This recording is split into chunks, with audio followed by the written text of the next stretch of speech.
In this video, I will guide you how to download your Lloyds bank statement, log into your commercial banking account and go to the reporting tab. Click on the download data export. On the next screen, click on create export button. A new form will appear where you need to select the export type.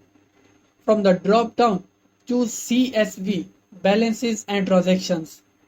Enter a file name, select the desired data range, select the desired date range such as a previous business day or a custom range, and proceed to generate and download the file.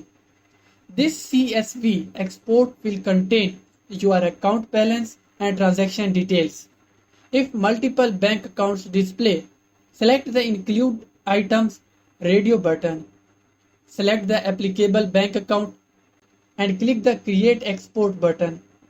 When the CSV export request submitted pop-up appears, close this and then select Download from the Action tab. The named report will then appear in your Downloads folder or folder specified. There you have it. If you found this tutorial helpful, please give it thumbs up and subscribe to the channel. Until next time, goodbye.